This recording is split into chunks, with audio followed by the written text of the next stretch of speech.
छत्तीसगढ़ में केंद्रीय गृह मंत्री अमित शाह पहुंचे हैं और बैठकों का दौर भी लगातार जारी है। नक्सल प्रभावित राज्यों के एससी डीजीपी उनके साथ यहां पर मौजूद है और केंद्रीय गृह मंत्री अमित शाह ये बैठक ले रहे हैं। जिस तरह से मोदी की गारंटी में कहा गया था कि छत्तीसगढ़ को जो नक्सल का आतंक है और नक्सल का जो गढ़ है उसे खत्म किया जाएगा, सफाया किया जाएगा और अब इस पर लगातार कार्य जारी है। और हमारे साथ 3 सहयोगी हमारे साथ लगातार जुड़े हुए हैं और हमारे ब्यूरो चीफ मृगेंद्र पांडे का रुख करूंगी। मृगेंद्र, जिस तरह से छत्तीसगढ़ को ही चुना गया है इन राज्यों के जो एससी और डीजीपी आए हैं उनके बैठक के लिए भी, ये कितना महत्वपूर्ण है? और जिस तरह से केंद्रीय गृह मंत्री अचानक छत्तीसगढ़ पहुंचे 3 दिवसीय दौरे को लेकर के, ये कितना अहम है, इसके क्या मायने हैं?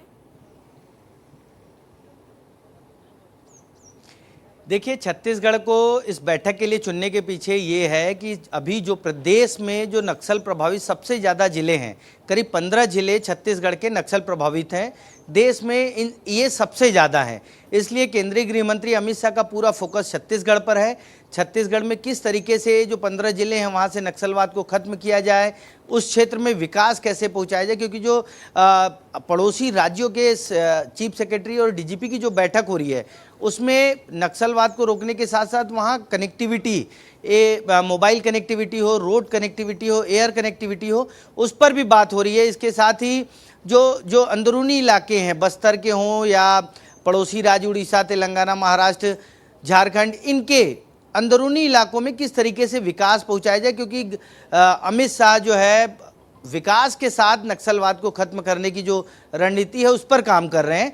इस लिहाज से इस बैठक को काफ़ी अहम माना जा रहा है और आने वाले समय में अभी क्योंकि बैठक चल रही है, 1 से सवा घंटे हो चुके हैं बैठक को, बैठक के बाद जो कंक्लूजन निकलेगा वो नई इबारत लिखता नजर आएगा। जी बिल्कुल बिल्कुल बिल्कुल। संजय भी हमारे साथ बस्तर से लगातार हमारे साथ जुड़े हुए हैं। संजय, जिस तरह से नक्सल मामलों को लेकर ये बैठक अहम मानी जा रही है, केंद्रीय गृह मंत्री का दौरा भी अहम है और आपको बता दें कि जिस तरह से छत्तीसगढ़ के गृह मंत्री विजय शर्मा भी अभी पहुंचे थे हिडमा के गांव और ग्रामीणों से बातचीत की थी।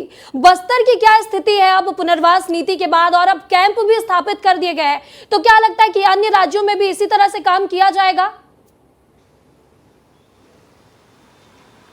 देखिए, पिछले 20 सालों से दंडकारण्य स्पेशल जोनल कमेटी नक्सलियों की जो कमेटी है ये सबसे अधिक मजबूत है। सबसे अधिक जवानों का खून इसी कमेटी ने बहाया है और ये कमेटी जो है ये बस्तर और इसके अलावा तेलंगाना, आंध्र प्रदेश, उड़ीसा और महाराष्ट्र, इनके जो बॉर्डर के जो इलाके हैं इन इलाकों में ये कमेटी काम करती है। और यही वजह है कि अमित शाह ने छत्तीसगढ़ को इसलिए इस बैठक के लिए चुना है क्योंकि पिछले 4 दशकों से नक्सलियों का सबसे मजबूत पनाहगाह जो है वो छत्तीसगढ़ और खास तौर पे बस्तर बना हुआ है।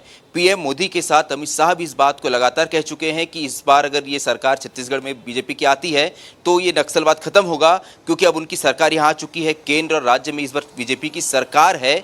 ऐसे में ये उम्मीद की जा रही है और जो हम देख भी रहे हैं कि लगातार जो ऑपरेशंस हैं इसमें जिला पुलिस और जो सीआरपीएफ सेंट्रल फोर्सेस जो हैं इनका कोऑर्डिनेशन बढ़ा है और अब सरकार ये चाह रही है कि जो इंटर स्टेट जो ऑपरेशंस होते हैं इनमें भी तेजी लाई जाए। और पिछले हमने कुछ ऑपरेशंस में ऐसा देखा भी, आपको याद होगा महिमा, गढ़चिरौली में ऐसे ही एक ऑपरेशन में 11 नक्सली मारे गए थे।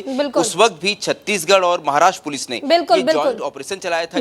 बिल्कुल संजय, तो ये जो बैठक है वो अहम है, एजेंडा बनाया जा रहा है, बैठक ली जा रही है। अब देखना होगा कि बैठक के बाद क्या कुछ निकलकर सामने आता है, कितना अहम होगा ये केंद्रीय गृह मंत्री का दौरा छत्तीसगढ़ के लिए और साथ ही अन्य राज्यों के लिए जो कि नक्सल प्रभावित है। इस तमाम जानकारी के लिए आप तीनों का बहुत बहुत शुक्रिया।